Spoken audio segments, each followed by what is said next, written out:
Well, good morning, everyone. Welcome to this morning's study. And we're going to continue our study on Revelation 12, 13, and 17 in relation to Daniel's last vision. But before we begin, can you join me in a word of prayer? Dear Father in heaven, we are thankful for this morning, once again, that we can come together and open your word. And we invite your Spirit's presence into our hearts and into this study, into our midst. We know, Lord, that the things you have been showing us are not what we expected.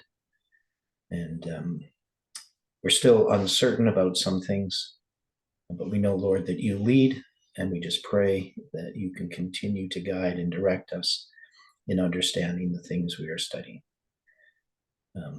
Be with each person in our personal struggles and walk with you. We know, Lord, that we can be discouraged when we look at ourselves, but we pray that we can look to Christ for strength and help, and that we cannot be deceived by our own feelings. Help us, Lord, to be led by your Spirit. Be with us now. We pray and ask in Jesus' name. Amen. Well, good morning, everyone, again. So we're going to finish off Revelation 12. Now, so we've drawn it online. We're going to look at that. Now we're going to start on Revelation 13, drawing this on a line. Now, the thing about Revelation 12 that we have focused upon is understanding this great red dragon. We've drawn that on a line. And we know that this is pagan Rome. It's pagan Rome on the 1843 charts. And the pioneers understood the seven heads to be seven forms of Roman government. There appears to be more than seven forms of Roman government. And I suggested yesterday that the 10 horns could be the first 10 emperors. Also, sometimes when you look at the total of the forms of government, you could actually come up with 10. And so it is possible that maybe the 10 horns just represent the forms of government, and the seven heads represent the seven kings at the beginning. The fact that there's seven crowns upon the heads of the great red dragon, to me, would lend credence to that it's the seven kings of Rome that are referred to by the heads. So when we look at, so I'm going to switch here to the chart. So when we look at these first 10 emperors, what we have is a list that begins with Augustus. That is, we're saying it's the first 10 emperors. But if we were to look at how we look at, let's say, the Persian kings, we know Cyrus is going to be the first Persian king. Darius is a Median king. But they are still both there. When we look at Reagan and Bush the first in the presidents of the United States, Reagan's going to line up with Darius the Mede, Bush the first with Cyrus. And so we have a time of the end where we have that existing. Now, as far as these first 10 emperors, where we're placing them, is we're not placing them at the time of the end here. We're not placing them back at 509 BC. We're placing them at the arrival of the second angel's message. So I don't really know how to, I don't think we can take these emperors in this illustration in Revelation 12 and line them up with the seven presidents, right? I mean, if we're going to be consistent with how we look at the time of the end,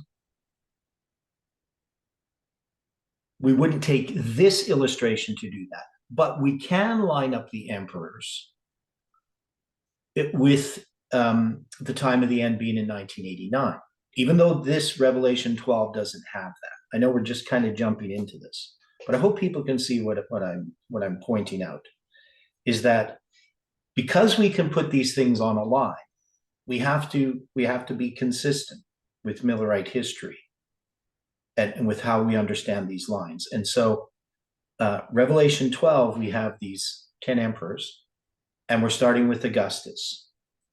But it doesn't mean that we couldn't look at these 10 emperors in another way. That is, we have already recognized that we can do a count starting with Reagan, right? So when we start with Reagan as number one, what were we doing to start with Reagan as number one? Instead of starting with Bush the first as number one. I know that's Revelation 17. We get into there. Oh. Reagan had looked to have a closer relationship with Rome. Right. So that's going to be related to the siege, or not the siege. I don't know why I said siege. Related to because I'm looking at the siege in 63 BC, I guess. Related to the covenant or the agreement. What is it? The league, right? The league with Rome. Okay. So we can see that Reagan is the one that makes the league. And Jeff had pointed this out, and Stephen had mentioned, about how Jeff had paralleled Cyrus with Reagan, right? So we have all these inconsistencies about these kings, and these are the things that we're going to have to sort out as we get into Revelation 17 and try to understand the 10 horns and the 7 heads and the 7 kings, where 5 are fallen and 1 is. We also have here the 7 kings of Rome, and I'm saying that these 7 kings of Rome may have some parallel in how to interpret the 7 kings in Revelation 17. And in Revelation 17, we could count, because we have these 7 kings, we normally would just count them from the time of the end, right? So we would count, Cyrus is the first, right? Because that's how we've been doing it. But we also have a reason in which we could start earlier. Now, with these first 10 emperors, we know that the first emperor is Augustus. But can we pair Augustus with Julius just as we pair Darius the Mede with Cyrus and Reagan with Bush the First?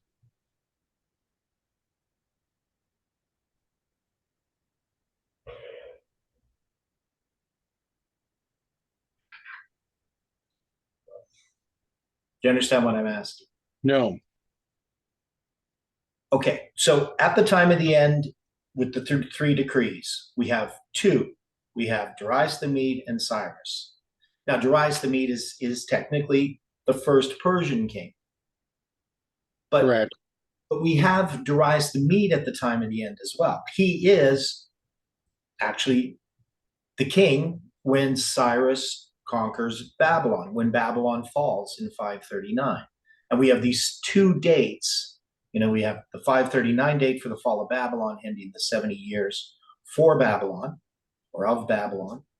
And then you have the 70 years ending with Cyrus coming to the throne, and then 6 months later issuing the decree.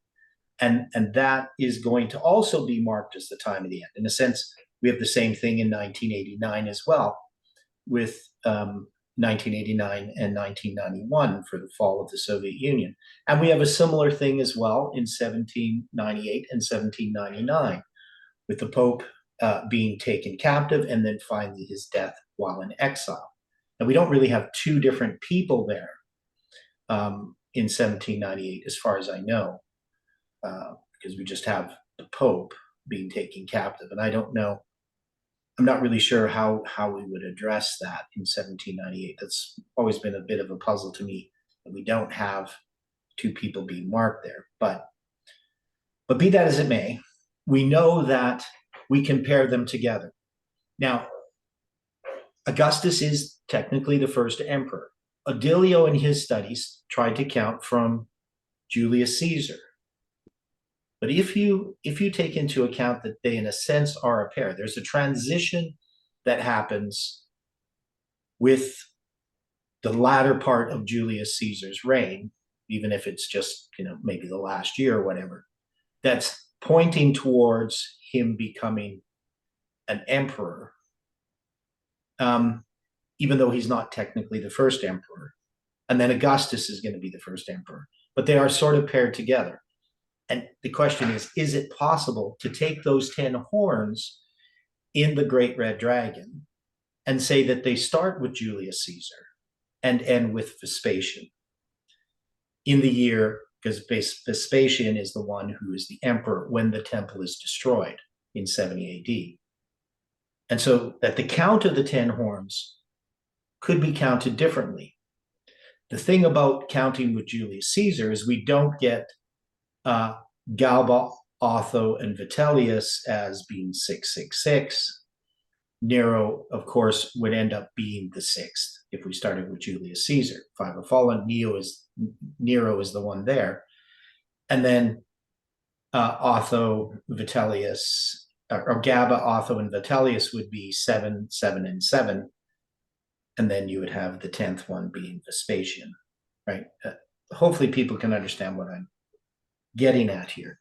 It's just that I've tried to look at it both ways and see which one makes the most sense. And maybe later when we get into Revelation 17, we can address that again.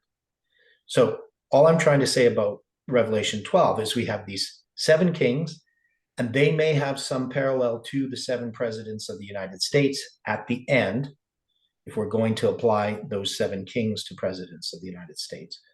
There could be parallels there.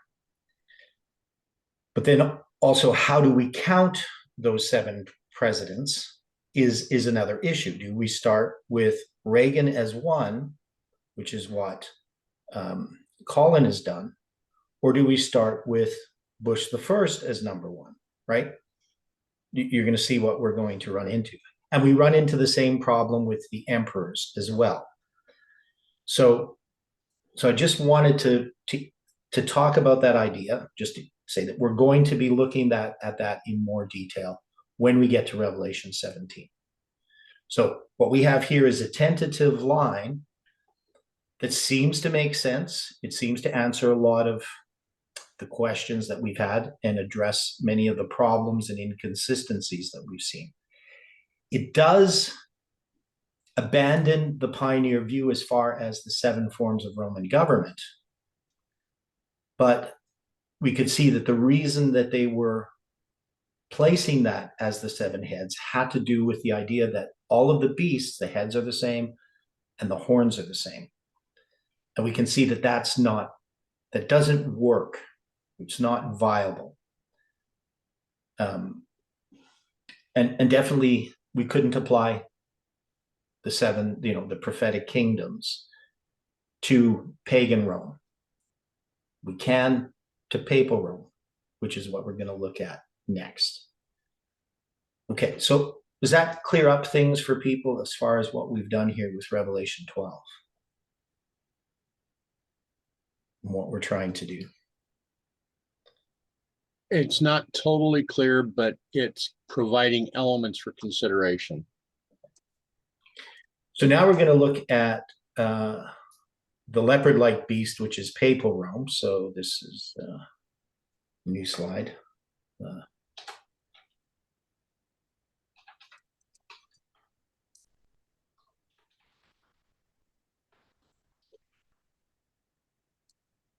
Leopard-like beast, papal Rome.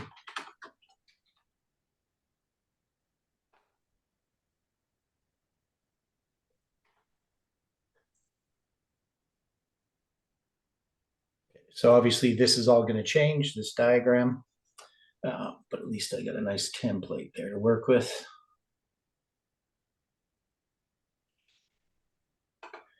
Now this becomes a little more,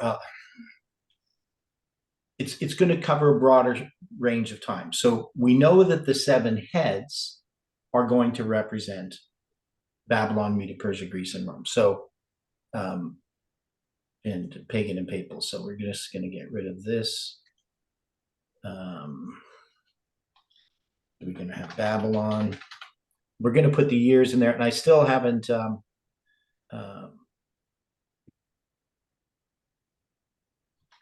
we'll call it 7 heads.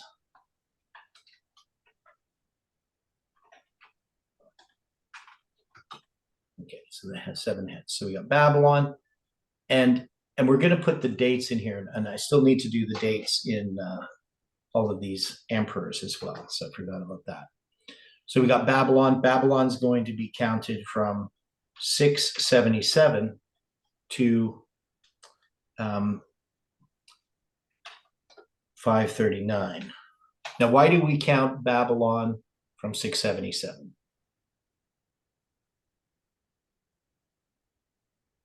Because the Neo-Babylonian Empire doesn't start in 677. So why do we count Babylon from 677? Because of the taking of Manasseh. Right. He's going to be carried to Babylon. When Esarhaddon is the king of Assyria, he's also, at that time, has united the kingdom with Babylon. Babylon is going to be a temporary capital, and he's going to carry Manasseh to his temporary capital in Babylon, even though he's the king of Assyria. So it's not really the Neo-Babylonian Empire that's there. And then,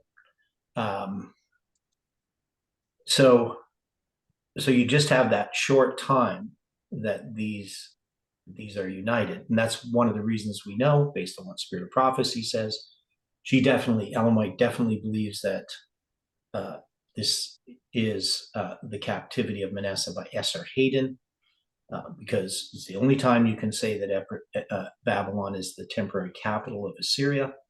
And so people who try to say that it's not in the time of Esarhaddon, they're contradicting the Spirit of Prophecy. And so Babylon comes into when it comes into contact with God's people, it's the city of Babylon here. It's not really the Neo-Babylonian Empire, but we still mark it as 677. That's what Uriah Smith did. That's what the charts do. We're accepting that. And Babylon is going to fall in 539. And then you're going to have Medo-Persia. Persia. Now, of course, it's going to become the Persian Empire, but we would just count it from 539 to, what is it, 332? Is that where we mark it? Or where do we mark it? 330 or 3 something? 332. Okay. Yeah, Okay, so 332, and that's because I don't know why I put the dash there. So 539 to 332, and that's going to be that's when Greece comes into the prophecy.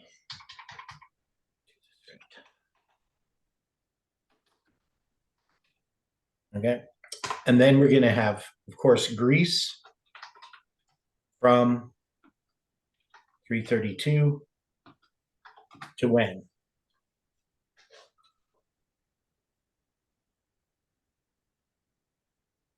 This becomes a bit of a tricky bit because we know that it's going to be understood on the charts. Basically, Greece is dominating into 158. So that's when Miller is going to say that Rome comes into history with the league with the Jews.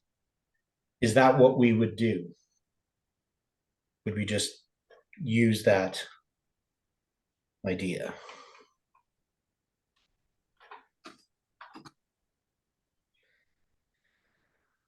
$158. Do we just say 158, or do we have a way of marking that? Well, Miller said 158. Smith tried to say it was 3 years earlier in 161. Yeah, but And I would prefer using Miller's over Smith's. okay, but what about 63? When Pompey conquered Syria, well,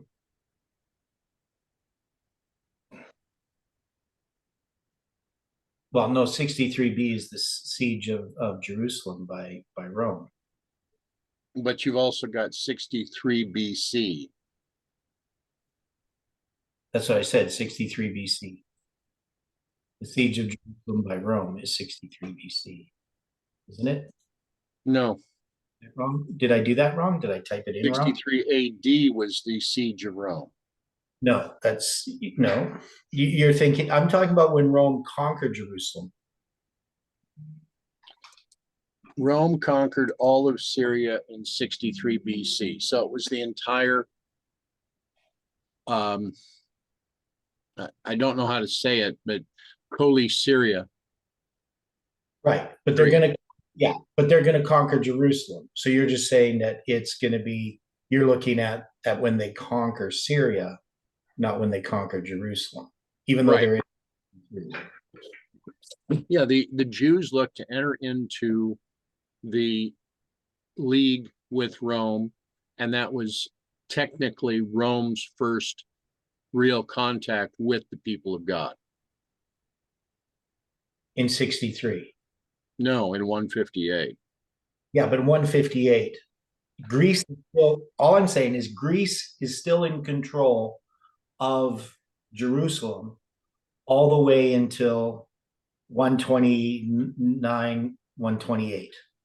That's the difficulty in what we're dealing with right now, because the manner in which this was being addressed before was that these nations come on the stage when they have Come into contact with God's people. I understand.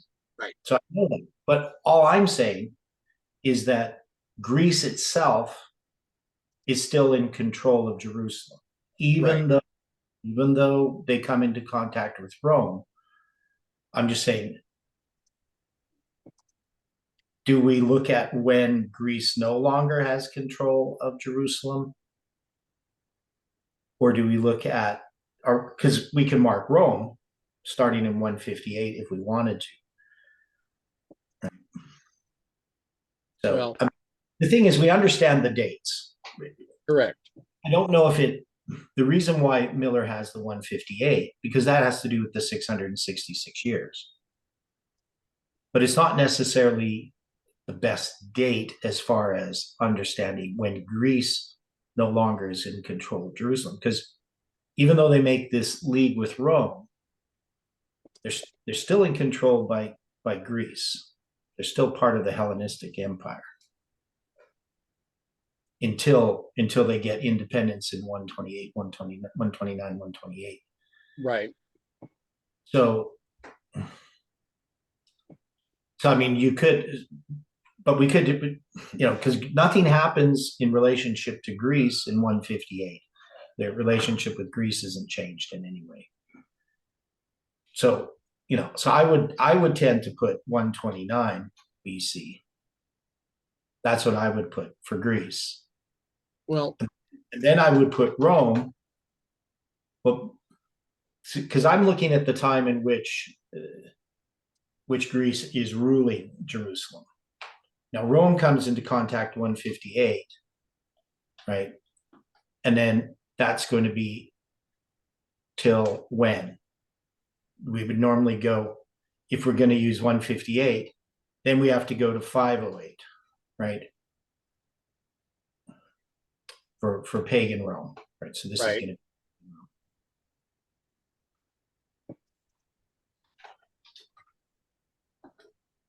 And then you're going to have 30 years in between that, and then you have papal Rome. So I'm just being, kind of particular about how I'm looking at this.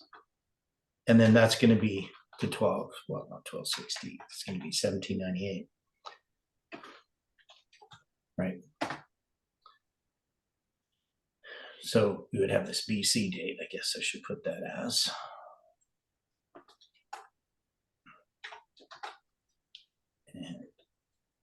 Right, so that's going to be the 666 years of Miller, because that's how Miller marked it for pagan Rome. And then he's going to have this 30-year period in between, and then papal Rome from 538. He's not going to mark papal Rome from 508. So there's these periods in between. If we look at when Greece, well, you're going to have an overlap, and then you're going to have this period in between. We understand the dates, right? We understand that it's not just, one kingdom ends and another kingdom begins. So it depends what it is we're looking at.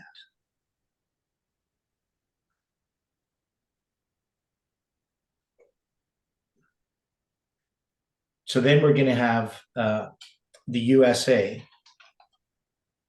and that's going to be from 1798 to when? How would we put that there? We don't need a year, do we? I don't think we need a year at this point. Okay, because we would normally Yeah, we mark. normally, Yeah, yeah, just say the Sunday law. right. So we just put the Sunday law, right? So we put to the Sunday law, and then we're going to have the UN. That's going to be at the Sunday law as well, right?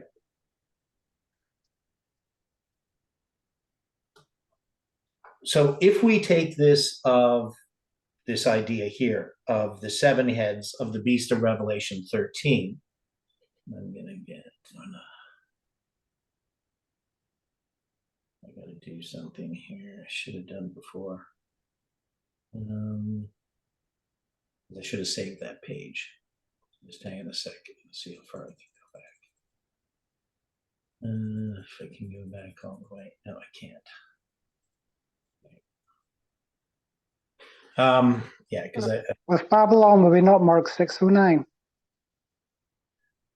no, because we're marking what we're marking 677 because of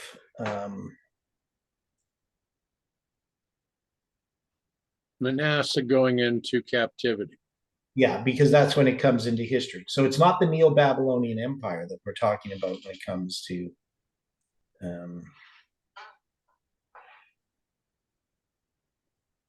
this. So sorry about that. Yes, the sharing has stopped because I closed the program. Open it up again. Right, so you understand, I mean, yeah, so it depends how we want to look at it. So we've decided to look at it in the context of sort of the kingdoms coming into power. So maybe I should be more consistent. Maybe I'm not consistent enough, I guess.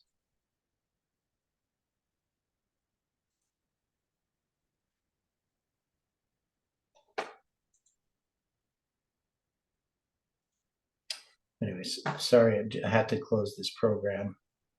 Now it's not responding.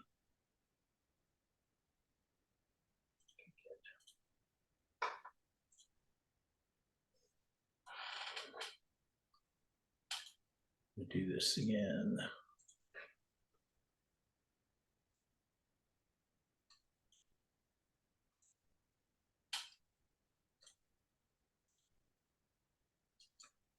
It's just I have to duplicate this slide, so I have to change all that. Okay, sorry about that. No, it didn't allow me to do. Did it allow me to? Okay. Anyway, I have to go back and fix that later. Okay. So yeah, so obviously Babylon begins the Neo-Babylonian Empire in the sense that it is dealing with the domination over the Levant. That's going to be in 609. So there's going to be 70 years. But we know Babylon comes into Bible prophecy in 677 when Manasseh is carried there. And so we have a very similar thing that happens with pagan Rome, right?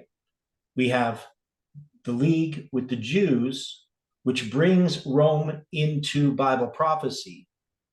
But Rome itself doesn't conquer Jerusalem until 63 BC. Right? So it's just this, the way that we look at Bible prophecy, when we look at it from prophetic or from just a historic point, they don't always match up. Like the fall of the Ottoman Empire, it's going to be in, the 1920s, but we place it in 1840, and that's because prophetically the prophecy is fulfilled in 1840. Kingdoms don't just fall in a day generally. There's a period of time in which they fall. Rome has this progressive fall. Jerusalem, even with the captivity. I'm having a discussion with the guy about the 70 years. And he just wants to have this clean cut, the captivity starts, everybody's taken captive. And then 70 years later, they're all released from captivity. He doesn't want to have any progressive captivity going on. So he's got to create this whole chronology where he can then create 70 years from the 23rd year of Nebuchadnezzar, when the last people are taken captive, to the first year of Cyrus, when the captivity ends. Right. So he's got to manufacture some bizarre chronology to do that. So we know that it's not as clear cut as that. So whether we put other dates on there, we would just be talking about some different event, right? But as far as the seven heads in Bible prophecy, we can see that Greece and pagan Rome overlap. So I just put Greece to 129, but because I don't see anything about Greece that happens in 158. That's all I'm saying. Now, sure, Rome is now the protectorate, in a sense, of the Jews, and they react in 158 BC to the league they made 3 years earlier. And then, but that's going to count 666 years to 508. Well, William Miller, he identifies that there was an issue with Greece and the Jews. That the Jews, Greece backed off because of the league. Yeah, that's right. So he has Greece backing off. But still, they're under control of Greece until 129. Right? Whether Yes. Miller did that or not. That's all I'm saying. So yeah, I mean, if we wanted to, we could put 158 here. So let's just keep Miller's dates. But as long as we understand what we're doing, right? So this is how Miller would look at it all the way up to Papal Rome. Okay. And then he wouldn't understand USA and the UN in this way, right? As part of the heads. But the kingdoms themselves, he would look at that way, all the way up to pagan and Papal Rome. So we know the United States is the sixth head of the beast of Revelation 13. This is what Uriah Smith is arguing against. And the reason he argues against it is because he thinks that the heads are the same in all of the beasts. And we've come to the view that it doesn't make sense that they're the same in each of the beasts, because they're different beasts. So in the leopard-like beast, it has all of the characteristics of Babylon, Media, Persia, Greece, and Rome. And then he says, well, it would be redundant to have the heads represent the same thing. But that doesn't make sense. I mean, the heads are going to differentiate these different periods and include, because the fourth kingdom, there's only 4 kingdoms of Bible prophecy, but the fourth kingdom has these divisions. First, you're going to have pagan and papal Rome. And then papal Rome is going to be taken away for the years of one king, 70 years as a symbol, right? Tyre. And then it's going to sing as a harlot, right? So the USA, that's the 70 years, the days of one king. And then the United Nations, these are going to be the 10 horns in the Beast of Revelation 17. But here that's just represented as a head, right? And they're going to be united. That's going to be Babylon, the threefold union. Pagan Rome is not part of that threefold union. Papal Rome is. So when we look at this, we can see that each of these heads represents the dragon, the beast, and the false prophet. The dragon power, the UN, is really a continuation, if you want to say it, of pagan Rome in some ways, right? It's paganism, it's secularism, it's atheism, it's opposed to God, right? And the United States is the false prophet, and papal Rome, of course, is the beast, right? Because that's the beast in Revelation 13 that is the papal beast. So when we look at this here, we now have to say, how are we going to place this on a line? Just like the seven heads themselves. Are we going to go through and just simply do something like this, where we go 677 BC, 539,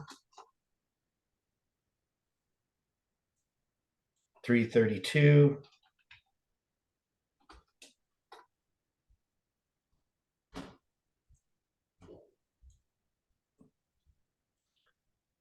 uh, 158,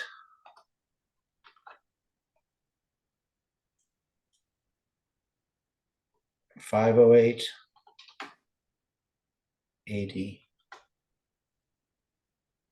1798.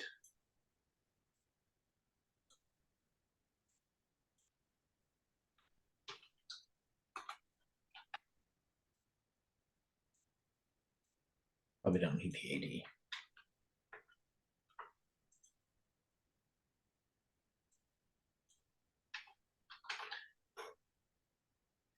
And then we have to decide, what this is. Is this just put the Sunday law in here? How do we do this, right? So would we do that? And then we would just put these kingdoms here: Babylon, Media, Persia, Greece, Rome, pagan, Rome, Babylon, Media, Persia, Greece, pagan Rome, papal Rome, the US. Is that how we would do it? Of course, we get rid of all this stuff here. That would change.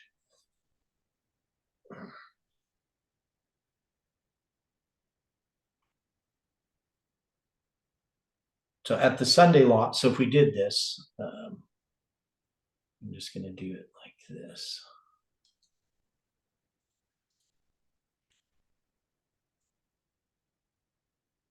I don't know if this is the easiest way to do this.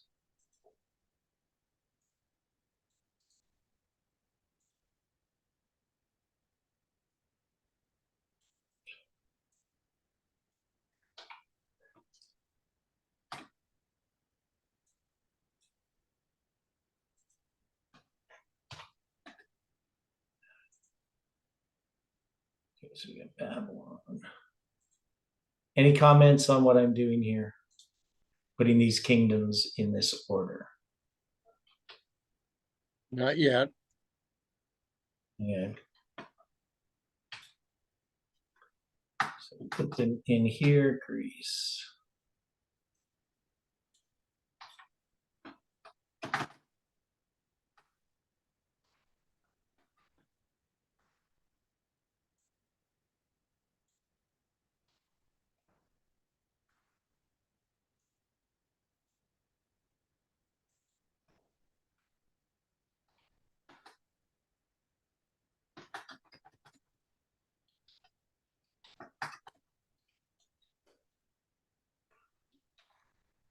Um,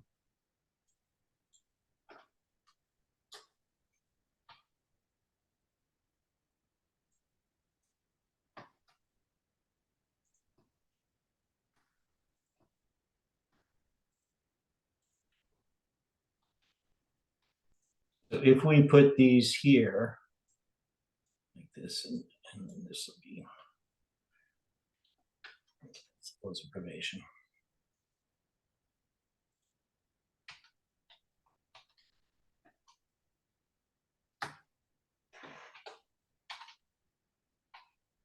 Okay, so there we have these kingdoms: Babylon, Media, Persia, Greece,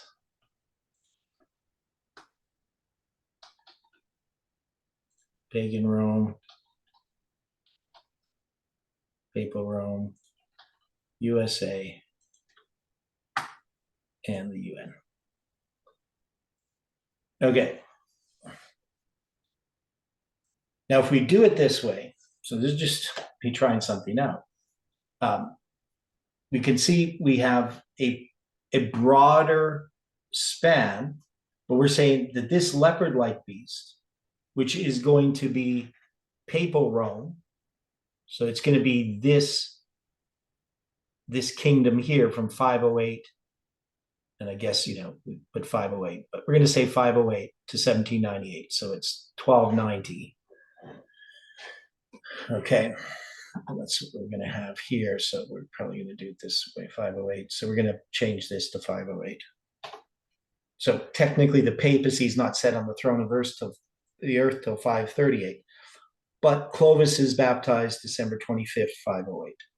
So it's part of the process of the taking away of the daily and the setting up of the abomination of desolation. We could put 508 to 538. But anyway, this is the leopard-like beast. The beast that's being represented is this fifth kingdom, this second part of Rome, because Rome is the final kingdom. Really, all of this last part is Rome, right? Pagan Rome, Papal Rome, USA, UN, they're all Rome. Right? So because Rome is that fourth kingdom. It's differentiated. There's more detail here than what we would have in Daniel 2 or Daniel 7. We could just say this is all Rome. But the beast itself, the leopard-like beast, is Papal Rome. But we're saying Papal Rome has all of these characteristics of these kingdoms. So in Papal Rome is Babylon, is Medo-Persia, is Greece, is pagan Rome, right? That is paganism, right? So, we would look here, we would just say this is paganism.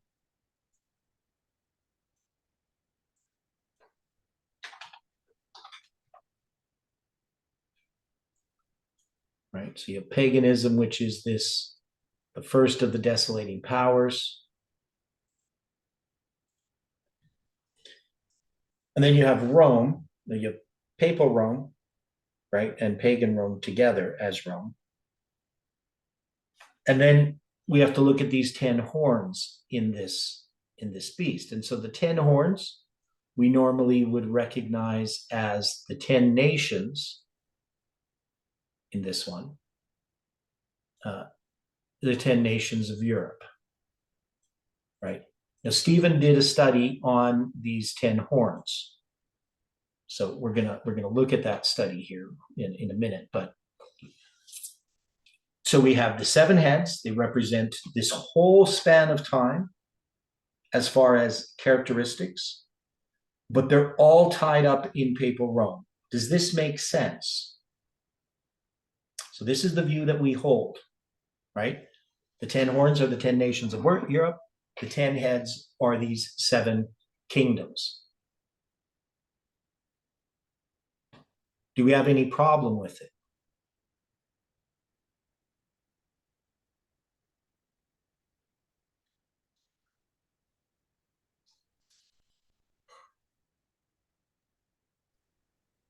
I think that's been the established Adventist view. Okay, well, I wouldn't say for most of it, Yeah, most of it. Yeah, Adventists would put communism from 1798, or spiritualism, and then they put the 7th kingdom as the United States. Only this movement, as far as I know, puts USA as the 6th and the UN as the 7th. But yeah, so the basic idea is pretty much understood within Adventism over the last 50 years. Right? So is there any problems with this? Obviously, I'm going to get rid of these 7 kings here at the beginning.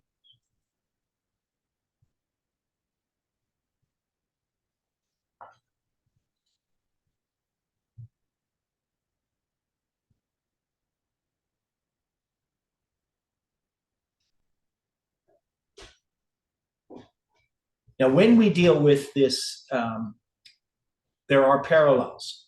We parallel Babylon with Papal Rome, Medo-Persia with the United States, and Greece with the UN.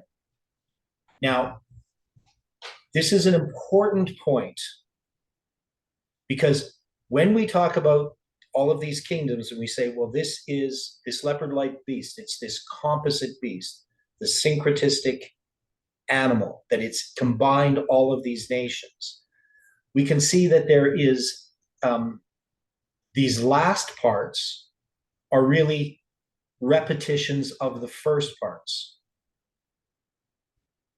Does that make sense what I just said? We can put down here Papal Rome, or the papacy, lines up with Babylon. And that Medo-Persia lines up with the USA. And that Greece lines up with the UN.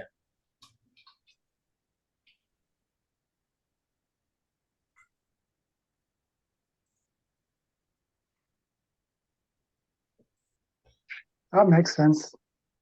Okay, so we can see why these other heads at the end are part of Papal Rome. That is, Papal Rome ties together the past, and also it ties the past with the future, right? And so obviously Babylon the Great, the mother of harlots, parallels Babylon. It's spiritual Babylon. It parallels with literal Babylon. And then obviously Medo-Persia, we've seen the parallel with the United States, the Constitution, the law of the Medes and the Persians, the two-horn aspect of Medo-Persia, the two-horned beast of Revelation 13, right? Now, another way that we could look at this is the woman riding the beast, right? So this papacy is the woman riding the beast of Revelation 17. This, United States, is the two-horned beast of Revelation 13. I think it also, we can say that it's connected to the seven kings that it talks about in Revelation 17. And the UN would be related to the 10 horns, right? So the papacy is this woman riding this beast. That's the woman is the papacy, but it's the beast, right? So another way that we would look at this is we would say that this is the beast. This is the false prophet. Here.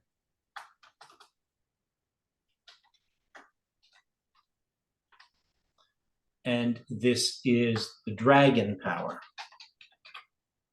right? Now the dragon power is pagan Rome. You know, it's the great red dragon. Okay. In Revelation 12. But we can see how pagan Rome and Greece are tied together in that way as that symbol. So we're going to say it's the dragon power, but it's globalism as well. And we'll do this to be consistent.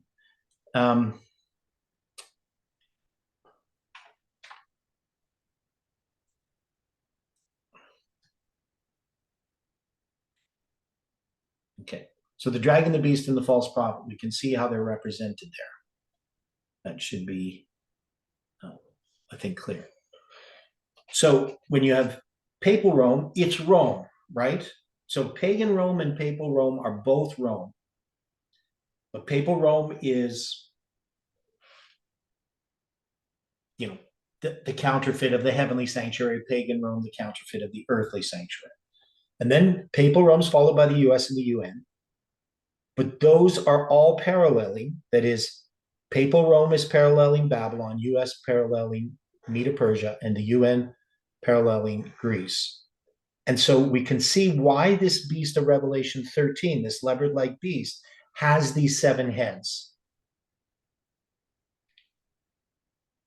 Does that make sense to people?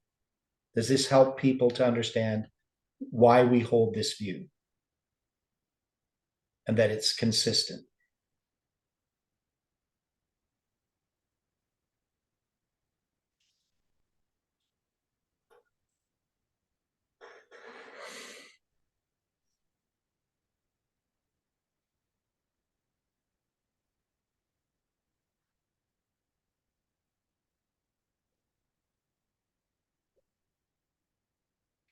Now, we know that there is 10 horns. Now, these 10 horns, we often when you see them, the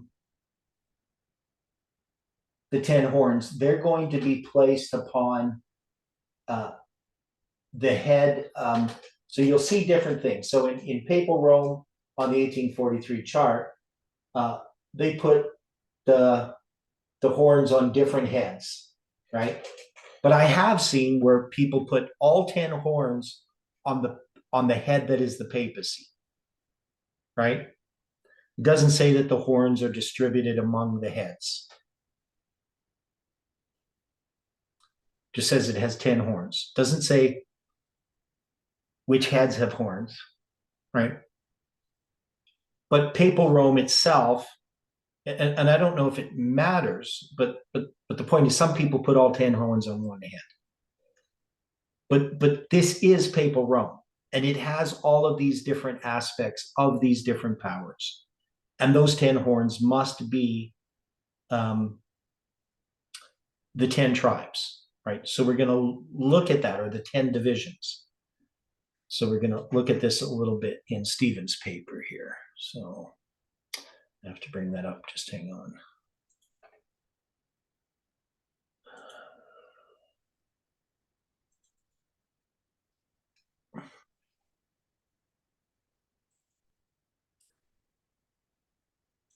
Okay, so Stephen did this paper back. This would have been 2022, right? I think it's October 10th, 2022, or something like that. Or is it 2021? Can't remember. Do you remember, Stephen, when you did this? It's been, no, not really. Probably, it feels as if it's maybe 2 years? probably at least 2 years ago.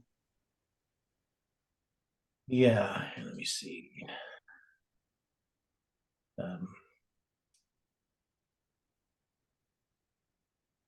Yeah, I have it dated. It was created October 10th, 2021. So that was exactly 2 years ago today.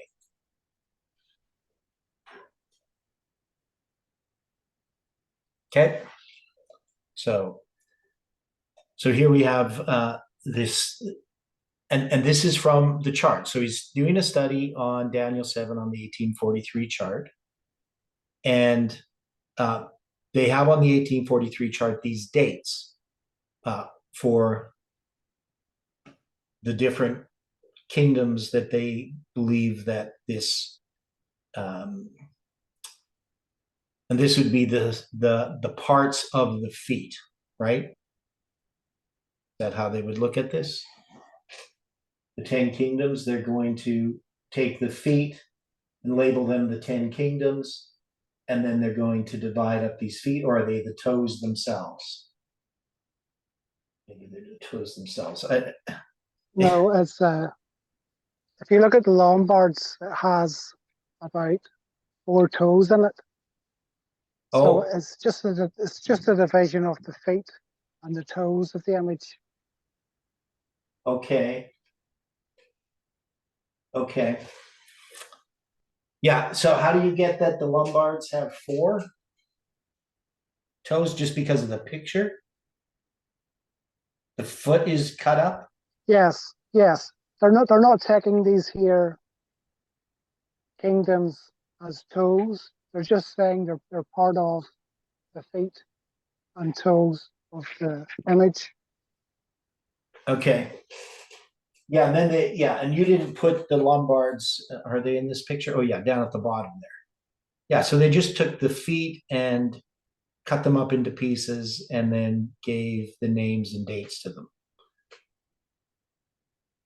Okay, so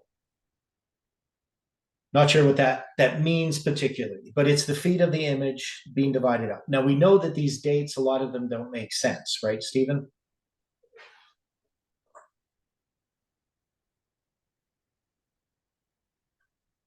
According to your Well, paper. some they can be. It's a bit subjective. Mhm. I think it did. I can't really remember much, but there was some that had some issues. I think with some of the dates. Yeah. Now I did send out a copy of this paper in my emails. So if somebody needs it and doesn't have it, like if I don't have your email address, you can always email me. You can also see it on my academia page. I posted it there. Yeah, so you're going to have these, and he's going to spend time analyzing these dates and the arguments of A.T. Jones. But, you know, the dates that Miller got, we're not really sure exactly. I mean, we know where he got some of them, but how he made decisions about the dates, we don't know his mental process, or whether he was, you know, absolutely established upon the dates. And one of the things about the charts, you know, there's nothing about these dates that we know of that are established by a Bible prophecy. My view is that they just gave the best dates that they had, right? That's the idea, that they're not saying that, you know, because if you have a date like 1843, that's a prophetic date, right? Or 677, right? Those dates are important that they be accurate. So, you know, there was discussion back in 2012, I think it was, maybe it was 2013, in Jeff's paper talking about some of these dates, and that, you know, debating these dates, saying, well, they had to have been these correct dates, some of these dates. And I think particularly that was some of that had to do with 158. But the idea was, and so I would disagree about the 158 date. But, you know, do these dates, when the figures were as God wanted them, is that referring to these dates of the 10 kingdoms? And I would just say that there's no reason that we have to accept those dates for these 10 kingdoms. Some of them definitely are wrong. And then there is some subjectivity to it, but there's some that just can't possibly be. I can't remember which ones they were, but if a person goes through and reads them. Now, so there are different views. You got Azel Lyman, Bishop Lloyd, Isaac Newton, A.T. Jones, and Bishop Newton. They have a different list. Now, Jones has, he doesn't have the Huns in his list, right? He replaces them with the Alemanni. And they has his reasons for it. Now, when we have all of these different tribes, the thing is, people can make cases for these different tribes, but we know that 3 of the horns are going to be plucked up. And we talked about this before. Well, even though 3 are plucked up, they still are described as 10. Now, 10 is a symbolic number. And the question is, do we need to know exactly which of the 10 tribes and exactly the dates in order for us to establish this as truth? That is, I mean, there are disagreements. A.T. Jones and G.I. Butler had disagreements in the 1888 General Conference over it. It wasn't something to be made a big deal about, according to the spirit of prophecy. So how do we address that? Somebody has a comment on that? Stephen, you have a comment? Yeah, I don't think we need to be specific with these dates and whose tribe, what tribe is part of the 10. I think it's more of a, except when it comes to those who are being plucked up, Right. then Okay. we can be specific. But considering the 10, Mhm. I don't think it's that important. And then we also recognize that there's these 10 horns. These 10 horns have 10 crowns upon their heads. So these are referring not necessarily to the tribes that come in and conquer, but to the nation of Europe itself as 10 divisions in the end. Right? I mean, because how would we divide up the 10 nations of Europe? I mean, are there 10 nations? And how do you decide what a nation is?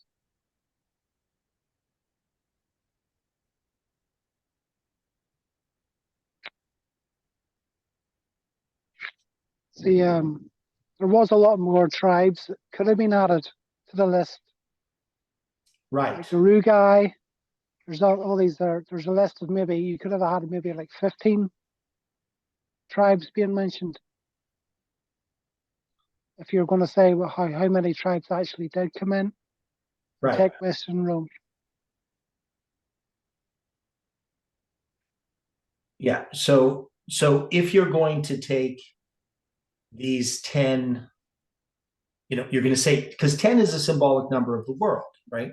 And so we can see that these 10 horns in the beast of Revelation 13 are not necessarily the same as the 10 horns in the beast of Daniel 7. Could we say that?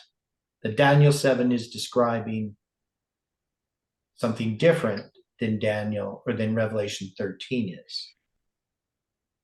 You understand what I'm saying?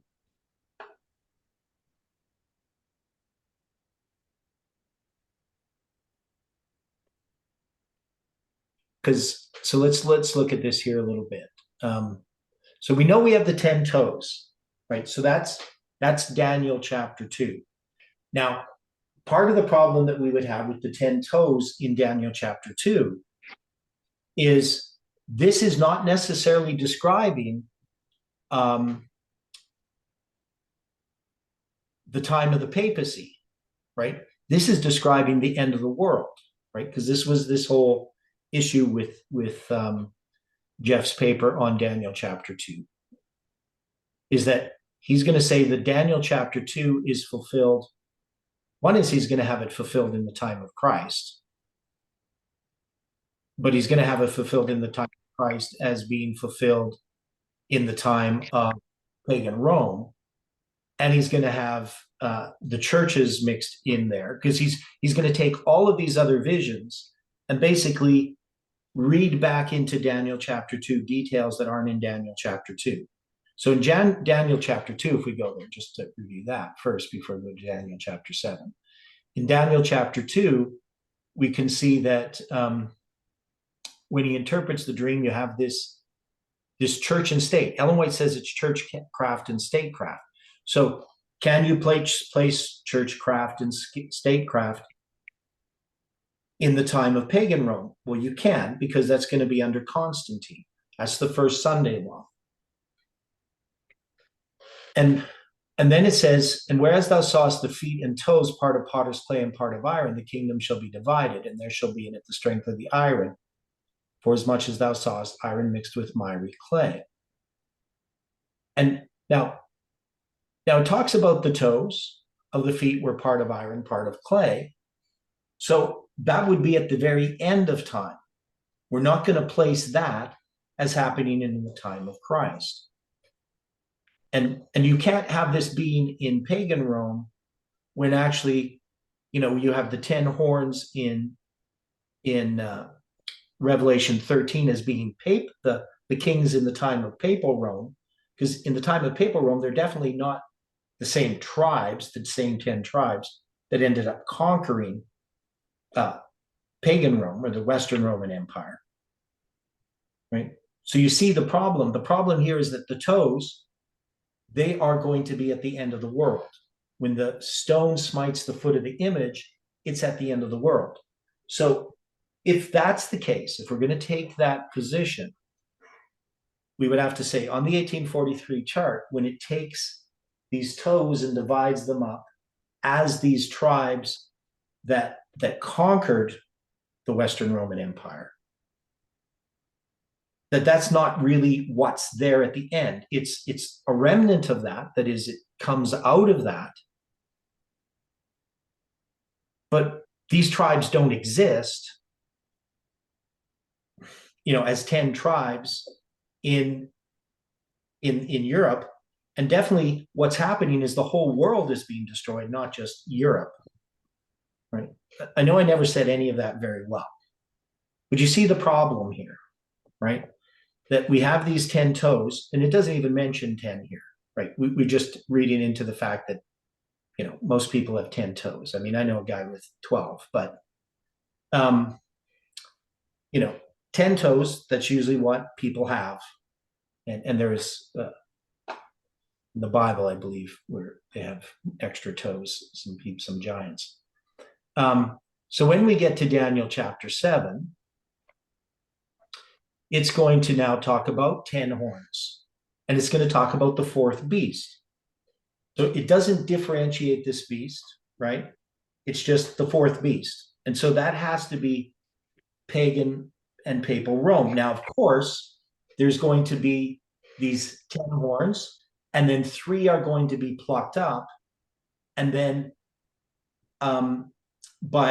so it says, the 10 horns of this kingdom, verse 24, are 10 kings that shall arise, and another shall arise after them. So there is a sense, an 11th horn, right? He shall be diverse from the first, and he shall subdue 3 kings. So when it says he's diverse from the first what?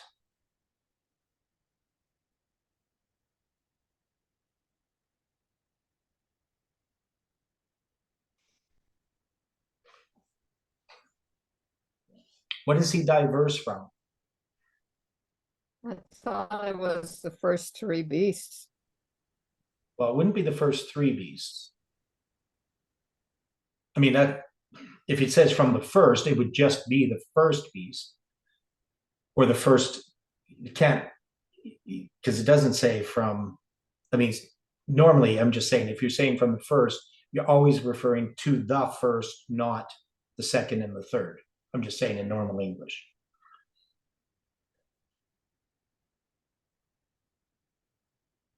Now, if we go back to the vision itself, so let me see here.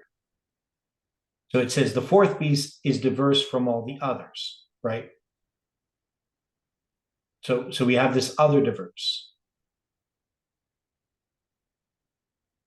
These great beasts are 4. So let's just read this whole thing. These great beasts, which are 4, there's 4 beasts, are 4 kings, which we take as kingdoms, which shall arise out of the earth. But the saints of the Most High shall take the kingdom and possess the kingdom forever, even forever and ever. Then I would know the truth of the fourth beast, which was diverse from all the others, exceeding dreadful, whose teeth were of iron and his nails of brass, which devoured, brake in pieces, and stamped the residue with his feet. So this fourth beast, which is diverse, right, it's going to say of that beast, and I saw in the night visions, and behold, the fourth beast, dreadful and terrible, is verse 7. I'm just reading that. And strong exceedingly, and it had great iron teeth. It devoured and brake in pieces, stamped the residue with the feet of it. And it was diverse from all the beasts that were before it, and it had 10 horns. So here, this fourth beast is diverse from the first 3 beasts, right? But then it says, and so in verse 19, it says of the truth of the fourth beast, which was diverse from all the others.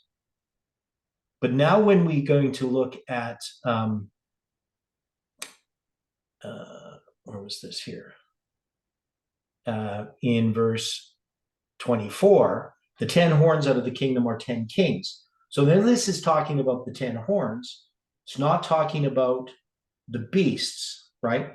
It's talking about the fourth beast, right? It's the fourth kingdom. And then it talks about 10 horns out of this kingdom are 10 kings that shall arise, and another shall rise after them, and he shall be diverse from the first, and shall subdue 3 kings. So from the first what? It would either be the first horn, which I don't think would make sense. So what would the first be diverse from? So he's going to be diverse. So remember, the fourth beast is diverse, but also this one is diverse. And diverse from what? How can we decide what he's diverse from?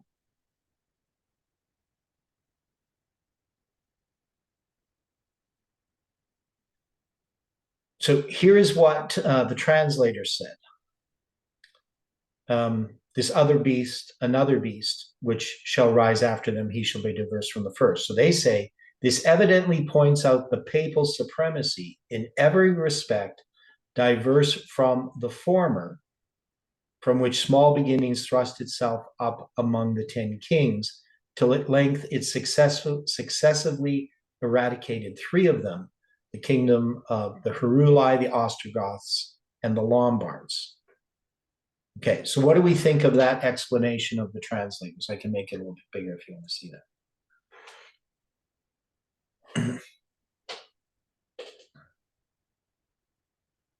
They're going to give some different verses. They're going to give 2 Thessalonians, Daniel 11:36, 1 Timothy 4, verse 1 to 3, as references, Daniel 8, verse 9 to 12, Daniel 7:20, Daniel 7:8. Any thoughts about what they're saying here? So if he's diverse from the first, not from comparing it with other beasts, but comparing it with its earlier history in some way. That's what I get from what they're saying. From the former, either former Rome, right? But I don't think it would be comparing itself with the beast, because this is Rome itself. So there's a diversity that happens within Rome itself, and that's this papacy. That is this Christianity clothing the paganism, or paganism clothed with Christianity. Now, what about the list they have there of the Heruli, Ostrogoth, and Lombards? We have a different thing listed on the 1843 chart. On the 1843 chart, they have the 3 that are rooted up as the Heruli, the Vandals, and the Ostrogoths. So what do we think about that? Stephen, do you have some comments on it? Yeah, I disagree with I think the Vandals should be there. Yeah, the Vandals should be there. Yeah, instead of the Lombards. Yes, and the Lombards shouldn't be there. Yeah, the Lombards shouldn't be there. Now they have, so we should have the Vandals, and they have so you would just switch that. So they have the Heruli and the Ostrogoths and the Lombards. We have the Heruli, Ostrogoths, and the Vandals instead of the Lombards, right? Now I'm not sure why they have the Lombards. They don't have any explanation of that. Okay. But you can see that there are differences that people have in trying to interpret this. So the exact or correct list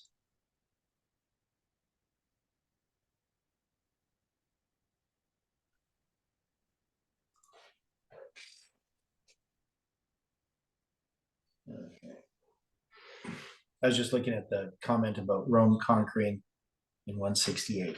I don't see that on the chart, but it must be written in small print. Anyway, but you can see here that, you know, there's disagreements. It's not as clear, it's not clear cut. We have on the chart a list with dates that don't really make sense. We're not criticizing the chart in the sense that, you know, the chart is full of mistakes. That's not what we're saying. We know that there's aspects of the chart that people have trouble with. We know that Ellen White says the figures were as God wanted them. And when she's talking about the figures, she's talking about the numbers. We wouldn't say necessarily the dates of these tribes conquering Rome would be, is what she's referring to. She would be referring to the big numbers on the charts, which we can say we agree with. Now, so if we look at these 10 horns and we say, well, these are the tribes that are going to be conquering Western Rome, and so if we read on, it says, and he shall speak great words against the Most High, shall wear out the saints of the Most High, shall think to change times and laws. They shall be given into his hand until a times, and the dividing of time. So who's going to be given into his hand?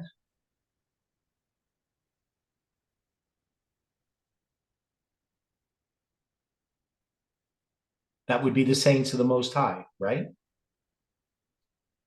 But judgment shall sit, and they shall take away his dominion and consume it and destroy it unto the end. And the kingdom and dominion and the greatness of the kingdom under the whole heaven shall be given to the people of the saints of the Most High, whose kingdom is an everlasting kingdom, and all dominion shall serve and obey him. Now, so even in here, so we can see in Daniel chapter 2, you have the toes. The toes are the image of Daniel chapter 2. The assumption made is that the toes are the same as the horns in Daniel chapter 7, and they're the same as the horns in Revelation 12, 13, and 17. That's the assumption that's being made by the pioneers. They see the 10, it's always the same. Uriah Smith supports that idea. But we're saying that the 10 are a symbol, and in different visions, they represent different things. There's no reason to think that the 10 toes represent the 10 tribes, because this is going to be talking about at the end of the world. It must represent the whole world. And if we have that the 10 horns represent the UN, well, the UN is definitely not the 10 divisions of Europe or the 10 tribes, right?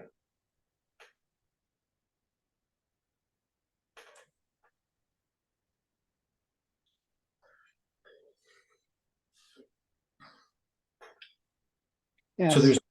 So there's no reason to say that the 10 horns in Daniel 7 are the same as the 10 horns in Revelation 13. Here, these horns are talking about these tribes that come and conquer Western Roman Empire. 3 of those horns are going to be uprooted by this little horn that comes out, which is going to be the papacy. So in Revelation 13,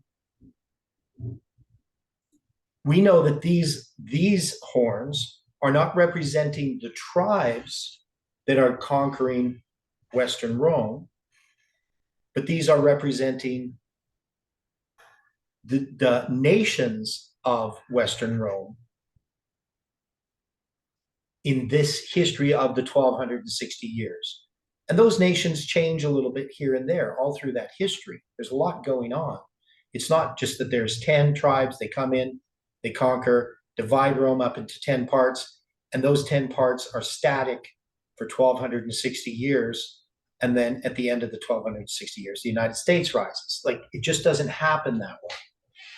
And so sometimes people criticize these, what they would call simplistic, views of history. But we know that if we understand this in a symbolic sense of what's being talked about, that history is more complicated. It's just like when you see Greece divided to the 4 winds, right? and out of one of the winds comes a little horn. And we know that, well, it's divided up into lots of different parts initially, and then it's kind of four, and then eventually it's going to be two, north and south, the Seleucid and the Ptolemaic empires. So it's not just this really simple thing. It divides into four, and then, you know, just becomes two. It's way more complicated than that. So you know, we have this, and part of the problem, I would think, is that we just see 10, it must be the same 10. We see 7, it must be the same 7. We see 70 years, it must be the same 70 years. And I don't think that we can do that. So if we're going to take these 10 horns on this beast in Revelation 13 that have 10 crowns upon their heads, or upon the horns, and then the heads aren't going to have crowns, they're going to have names of blasphemy. And we know that this beast is the papal beast. One of the heads is going to be, as it were, wounded to death. So we know that the papacy is going to be out of the way. The United States is going to replace it, right? It's going to be the days of one king. And then after that, we're going to see this united, all of these three at the end, the dragon, the beast, and the false prophet, the dragon power being the seventh head, they're all going to come together and unite, right, under the Sunday law. But when we look at Revelation 13, it's describing the time in which the second beast arises. So it's going to show the history of the 1260, and then it's going to show the second beast. And the second beast, I mean, he speaks as a dragon, but he's not the dragon power, right? Because he's a two-horned beast, like a lamb.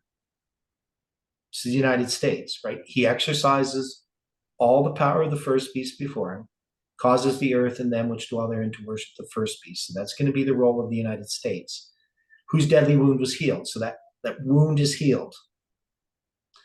And he does great wonders, all these different things, right? He's going to make an image to the beast.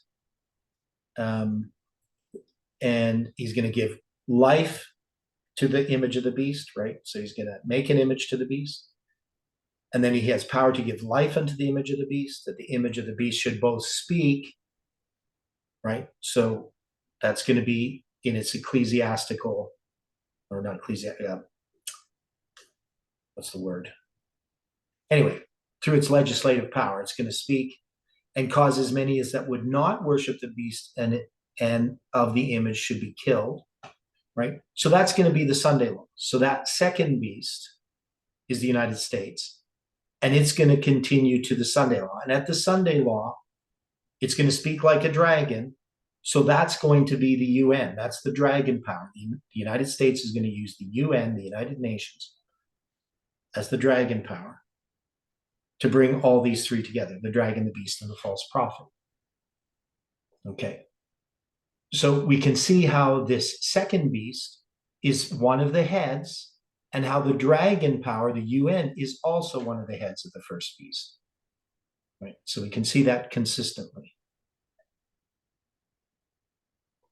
Okay, so our time is almost up. So we're going to come and tomorrow we're going to finish this off and then see if we can get into Revelation 17. But what we should be able to see is that we have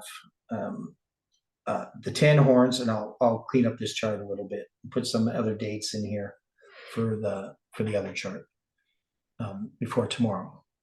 So is this making sense to people, how we've gone through this?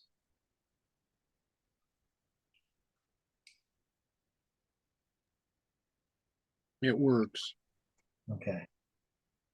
Yeah, I mean, in some ways I feel a little bit uncomfortable just saying, well, there's stuff on the charts that we're gonna set aside and say, well, it was incomplete. They were not looking at things completely. And so somebody could say, you're rejecting the pioneers and you're rejecting truths on the chart. But I think it's consistent with what the pioneers were teaching. It's consistent with Miller's rules. We're just noticing things that they didn't notice. And and that they just didn't see clearly. It's not like they were wrong and we're pointing out all of their faults. But somebody may still take it that way. Because I know people, it's on the charts, the pioneers said it, must be true, even if they contradict themselves. It doesn't really matter, because sometimes they have different dates for things. You know, what's on the chart is not necessarily what you're going to see in all their writings. People are going to have different opinions amongst the pioneers about some of these things. So anyway, that's where we're at for today. So we'll come back to this tomorrow. So let's close with prayer. Dear Father in heaven, we are grateful for the time that we had to study this morning. And I just pray that you can be with each person as they study individually and search out these things. Help us to trust in you and to learn of the meekness and lowliness of Christ. Please correct us of any errors we may have in our understanding, and help us to see these things clearly. We pray and thank you in Jesus' name. Amen.